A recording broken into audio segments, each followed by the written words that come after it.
안녕하세요, 순살입니다. 이번 주에는 빅테크 실적 발표랑 연준의 FOMC가 있었죠. 그리고 그 외에 각종 지표들이 이어졌는데 한마디로 정리를 하면은 일단 매크로 떡밥은 점점 이제 끝물로 가고 기업 본질에 다시 집중하는 낌새가 느껴지는 한 주였습니다. 그래서 뭐 금리 인상이다 아니면은 뭐 물가 지표다 이런 게 나와도 이제는 그렇게까지 신경 쓰지 않는, 물론 이게 얼마나 이어질지, 이게 잠깐의 짧은 트렌드일지 아닐지는 지켜봐야겠지만 어쨌든 사람들의 기대치는 이제 기업 본질로 다시 돌아가고 있는 모습입니다. 그래서 주요 경제 지표부터 빠르게 짚고 가면은 금리 인상은 예상대로 했죠. 그런데 인플레도 이제 예상외로 더 높게 계속해서 나오고 있긴 합니다. 미국 기준금리는 이제 75bp 올랐어요. 그래서 기존에는 1.5에서 1.75 레인지라고 했으면은 이제는 2.25에서 2.5% 레인지가 됐고, 그리고 한국 사람 입장에서는 한국 기준금리 2.25%를 이제 넘어가 버려서 이 금리가 역전되는 현상이 발생을 했죠. 그래서 미국과 한국 간의 금리가 역전이 되게 되면은 글로벌 투자자 입장에서는 굳이 더 위험한 한국에 더 낮은 금리에 투자하기보다는 미국으로, 더 안전한 미국에 더 높은 금리로 투자할 수 있기 때문에 돈을 빼갈 수 있는 이 자금 유출 우려가 있겠죠. 그래서 한국은행에서도 여기에 대해서는 계속해서 살펴보겠다고 한 상황이었고요. 이런 상황에서 미국 2분기 GDP는 이제 마이너스 성장을 했습니다. 그래서 마이너스 0.9%가 나왔는데 전통적인 의미로는 지금 경기 침체라고 사실 부를 수 있기는 해요. 왜냐면은 저번 분기랑 이번 분기 연속으로 2개분기 연속으로 GDP 성장률이 마이너스가 나왔기 때문에 경기 침체라고 할 수도 있지만 주요 인사들은 전부 다 이제 신경 아예 안 쓰는 모습이죠. 물론 시장도 신경을 안 쓰는 모습이긴 합니다. 파월 같은 경우에는 이런 GDP 속보치 같은 경우에는 일단 발표해놓고 나중에 수정폭이 굉장히 크다, 이제 미국이 엄청나게 거대한 나라인데 그 숫자 집계하는데 오래 걸린다, 그래서 일단 숫자 발표해놓고 나중에 수정하는데, 나중에 수정하는 건 사람들이 그렇게 크게 신경 안 쓰고 속보치에 먼저 엄청나게 반응을 하기 때문에 그걸 좀 걸러 들었으면 좋겠다라는 식으로 경기 침체가 아니라고 이제 계속 선을 긋는 모습이고, 이거는 FOMC에서도 똑같이 선을 그었었죠, 파월이. 그리고 옐런 재무장관 같은 경우는 요새 계속 그냥 파월이 하는 거를 거의 그냥 서포트해주는 모습인데, 고용이 이렇게 잘 되는데 경기 침체가 뭔 소리냐 이런 식으로 얘기를 하고 있고, 어쨌든 실제로 8월 첫 주 금요일에는 또다시 월간 고용지표가 나오죠. 그래서 이 고용지표가 탄탄한 이상 계속해서 경기 침체는 아니라고 얘기를 할 것 같고, 바이든 같은 경우에는 경기 침체의 뜻을 아예 바꿔버렸죠. 그래서 저희가 이제 순짤 브리핑 인스타그램, 순살점 브리프 인스타 말고 순살점 짤 계정에서 다뤘던 내용인데요. 기존의 이 2개분기 연속 마이너스 성장 이런 내용을 갖고 경기 침체를 판단할 게 아니라 훨씬 더 이제 종합적인 고용부터 시작해서 많은 지표들을 봐야 된다라고 아예 포커스를 돌리는 모습이고요. 그리고 IMF 같은 글로벌 금융기관에서도 세계 경제 성장률 전망치를 깎았어요. 그래서 올해, 내년 계속해서 원래보다 경제 성장률은 둔화될 거라고 예상을 하는 모습이고, 특히 이번에는 신흥국보다 선진국 전망을 더 크게 깎아서 특히 긴축이 빡센 미국이라던가 에너지 문제가 노답인 독일 같은 경우를 더 많이 깎았습니다. 그리고 그 외에 미국에서는 신규 주택 판매도 내려오고, 그다음에 소비자 신뢰지수도 계속 내려오고, 이런 식으로 지표가 안 좋은 상황이라서 지표 자체는 안 좋긴 하니까 금리 인상 속도를 앞으로는 늦출 거라는 기대감도 이제 FOMC에서 이번에 던져줬죠, 파월이. 그래서 거기에 대해 시장도 기대감을 갖고 있고, 이 차트를 보시면은 연말 기준금리가 어떻게 될 것인가를 이제 시장에서 예상을 하고 있는 건데, 가장 높은 확률로 3.25에서 3.50, 그러니까 지금이 2.25에서 2.50이니까 지금보다 100bp 인상, 죄송합니다, 여기 오타인데 75bp가 아니라 100bp 인상이 대세 뷰인 모습입니다. 어쨌든 간에 앞으로의 FOMC들, 남은 FOMC들에서는 다 합쳐서 100bp를 예상을 하고 있으니까 이번처럼, 그리고 저번 FOMC처럼 한 번에 75bp씩 올리는 자이언트 스텝은 이제 끝난 게 아닐까라고 사람들이 생각을 하고 있고, 이런 식으로 사람들이 어쨌든 간에 금리 떡밥을 이제 크게 한번 겪고 나서 많이 이제 관심을 잃어가기 시작하는 모습이 좀 보이는 것 같아요. 그런데 어쨌든 물가 지표 자체는 계속해서 중요하게 지켜봐야 되는 게 6월 PCE 개인 소비 지출과 유럽 같은 경우에 인플레도 이제 양쪽 다 계속해서 최고치 뚫고 올라가는 모습을 보이고 있습니다. 특히 미국 PCE 같은 경우에는 연준이 금리 인상할 때 이제 가장 중요하게 보는 지표죠, 지금 현재 상황에서. 근데 여기에 대해서도 백악관에서는 또다시 특별 성명을 냈습니다. 그래서 6월 중순부터 여기 차트 보시면 기름값이 피크 찍고 이제 빠지고 있는 모습인데, 요거를 아직 반영 못한 시차가 있는 데이터다라는 식으로 지금 나오는 데이터들, 인플레 수치들 반영된 것들 아직 최신 상황이 반영이 안 됐다라고 하면서 계속 숫자들을 까는 모습이긴 합니다. 그래서 바이든은 이게 현실 부정일지 아니면은 정말로 예리하게 현재 상황을 지적하고 있는 걸지는 한 달, 두 달 더 지나봐야 사후에 확인을 할 수 있을 것 같고요.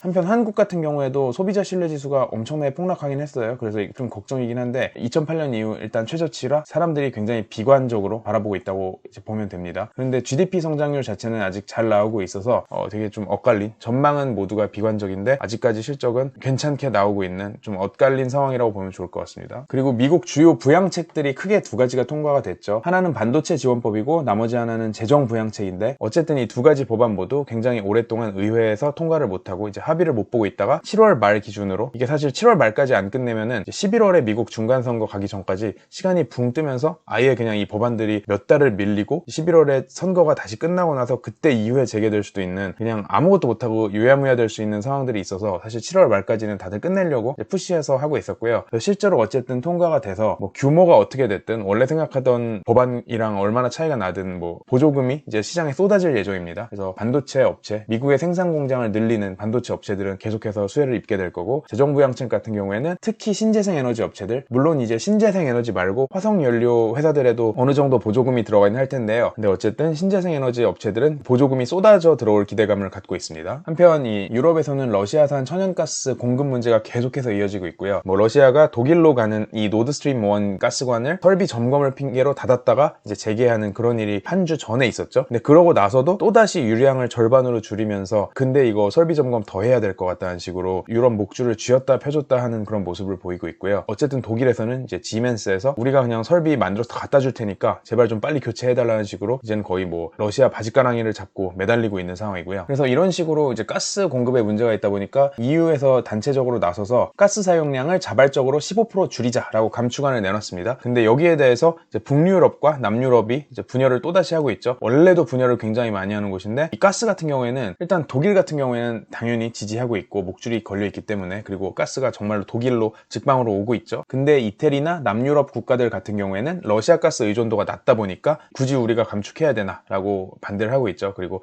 애초에 이제 국민성 자체도 이제 남유럽 국가들은 훨씬 더 소비를 많이 한 국가들이기 때문에 이 둘 간의 분열이 푸틴이 목줄을 잡고 잘 흔들고 있는 것 같습니다. 어쨌든 이 독일 경기 전망도 보시면은 금융위기 수준으로 엄청나게 빠져 있는 상황이죠.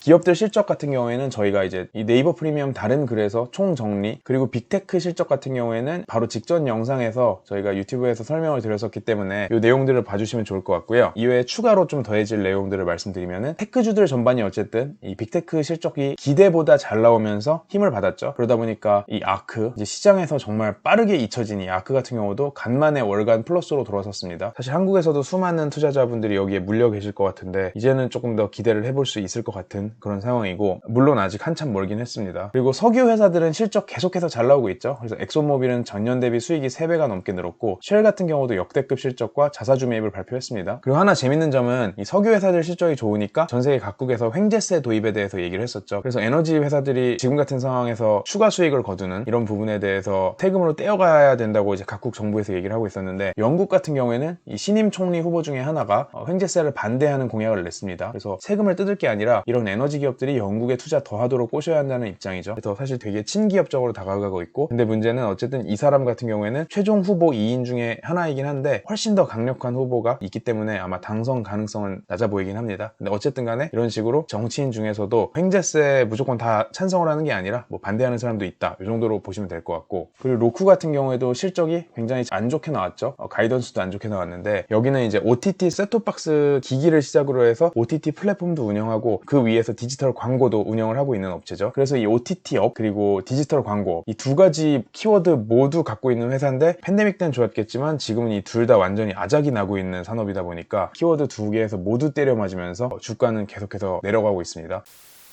그래서 여기서 사실 이제 디지털 광고에 대해서 제가 저번 실적 영상에서도, 빅테크 실적 영상에서도 잠깐 말씀드렸지만, 여기서 하나 더 짚고 가고 싶은 게, 디지털 광고라는 게 뭐 다 같이 작살이 나는 게 아니라 그냥 정말 이 패러다임이 좀 한번 다시 변하는 시기가 온 것 같아요. 그래서 지난 10년간 굉장히 뭐 퍼포먼스 마케팅이다라고 해서 뭐 페이스북이나 뭐 각종 SNS에서 불특정 다수를 대상으로, 물론 이제 그 플랫폼들에서 소비자 타겟 데이터를 모아줬겠죠. 어쨌든 그런 불특정 다수를 대상으로 바이럴 영상을 계속 밀어내고, 아니면 광고 영상, 광고 컨텐츠들을 밀어내서 클릭을 유도해서 그 퍼포먼스로 이어지게 하는, 뭐 판매로 이어지게 하는 이런 마케팅이 굉장히 떴었고, 거기에 따라서 미디어 커머스 회사들, 이제 D2C 회사들, 온라인 D2C 회사들이 정말 전 세계적으로 컸었는데, 그런 회사들이 다 같이 힘들어지는 시기인 것 같고요. 이 광고 플랫폼인 이 메타부터 시작해서 그 위에서 판매를 하던 이 각종 D2C 브랜드들, 그 중에서 자체 브랜드력을 이제 만들어내지 못한 회사들은 전부 다, 아니면 심지어는 자체 브랜드력을 갖고 있더라도 어쨌든 이 퍼포먼스에 굉장히 많이 의존을 했던 회사들은 다 힘들어지는 것 같고, 그래서 관련해서 제가 최근에 읽었던 뉴스 중에 좀 충격적이었던 뉴스가 한국 이커머스 회사에서 퍼포먼스 마케팅을 돌렸더니 브랜드 업체 얘기인데요. 이 물건을 팔기 위해서 이제 광고를 돌렸는데 광고비가 100만 원 넘게 나왔는데 판매는 7만 원밖에 안 나왔다. 이런 식으로 이제 광고 효율이라는 게 엄청나게 떨어진 모습을 보이고 있죠. 실제로 SNS,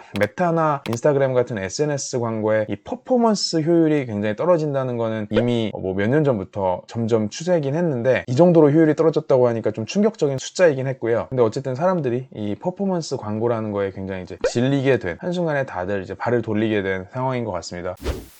그래서 관련해서 제가 되게 충격적으로 읽었던 이 키워드들 두 개를 말씀을 드리면은, 하나는 이 Facebook is on a Yahoo-like cliff라고 써놓은 기사인데, 야후가 어쨌든 이런 식으로 초대형 플랫폼이었죠. 2000년 전후반에는. 근데 지금은 진짜 망했잖아요, 이 회사가. 그래서 이런 식으로 플랫폼이 강점을 잃어버리면은 정말 한순간에 하락할 수 있다라는 거를 이제 보여주는 되게 충격적인 키워드가 이제 Yahoo-like cliff인데, 사람들이 이제는 페이스북이 이제 메타가 그럴 수가 있다라고 생각을 하고 있는 것 같고, 실제로 이 주커버그가 그래서 어떻게 간에 뭐 새로운 성장 동력을 만들어내려고 메타버스 프로젝트 한다 하긴 하는데, 사실 회사 규모에 비해서는 이 메타버스라는 거는 너무나도 먼 미래긴 하죠. 물론 이제 주커버그니까 더 빨리 할 수도 있겠지만, 어쨌든 이게 뭐 시장이 좋고 유동성이 좋고 할 때 스케일을 더 빨리 키웠으면은 모르겠는데, 지금처럼 어쨌든 뭐 펀딩도 쪼여지고 실적 안 나오는 것들에 대해서 사람들이 의문을 많이 갖는 상황에서 과연 얼마나 빠른 속도로 이제 기존 사업 이상의 것을 뭐 만들어낼 수 있을지 많은 사람들이 의문점을 갖고 지켜보고 있는 것 같고, 그리고 만약에 그걸 실패한다 하면 이런 식으로 야후-like cliff가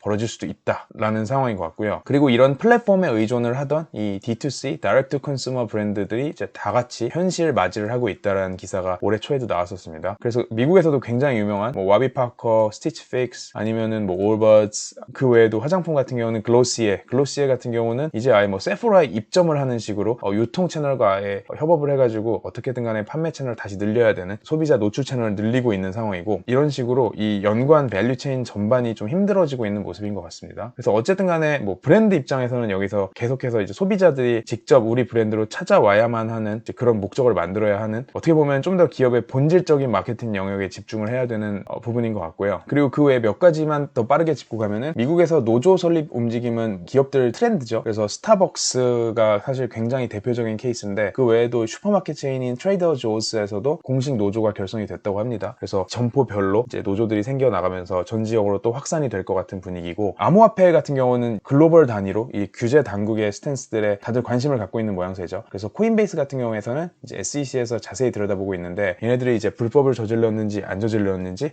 그 부분에 대해서 보고 있는 것 같고, 캐시 우드 같은 경우에는 코인베이스 지분을 이제 떨어낸 걸로 확인이 됐습니다. 그리고 유럽의 은행 규제국에서는 코인을 어쨌든 이 암호화폐를 규제를 하긴 해야 될 것 같은데, 본인들이 암호화폐 감독할 능력이 될지, 어쨌든 이 사람들을 뽑아와야 되는데 사람 뽑는데 굉장히 난항을 겪고 있다고 하죠. 근데 또 생각을 해보면은 암호화폐 산업을 규제를 할 만한 그 정도 법안을 만들어낼 만한 엄청난 인재면은 사실 암호화폐라는 시장에서 사업을 하고 있지 규제를 하고 있지는 않을 것 같고요. 그리고 일본 같은 경우는 이제 암호화폐가 생각보다 이제 많이 커진 시장인데, 여기는 암호화폐 관련 세금을 낮춰달라는 로비를 하고 있죠. 지금은 평가이익, 이제 팔지 않아도 이제 내가 산 게 가격이 오르기만 하면은 아직 안 팔았어도 세금부터 일단 30%씩 내야 되는 그런 상황입니다. 그리고 아무도 관심이 지금 이제 없어진 상황이지만, 우크라이나 신용등급은 정말 이제 디폴트 바로 문 앞까지 내려왔다 정도로 보시면 될 것 같습니다. 이 빅테크 실적 발표는 끝났는데, 다음 주에도 어쨌든 엄청나게 많은 이제 주요 기업들의 실적이 쏟아질 예정이라서 다들 유심히 지켜보시면 좋을 것 같고요. 특히 이 처음에도 말씀드렸던 것처럼 이 미국 고용 지표가 어떤 식으로 흘러가는지, 뭐 여전히 탄탄할지 아닐지 여부 정도가 이제 매크로에서 중요한 여부일 것 같습니다. 그럼 저희는 다음 주에 또 다른 순살로 돌아오도록 하겠습니다. 안녕.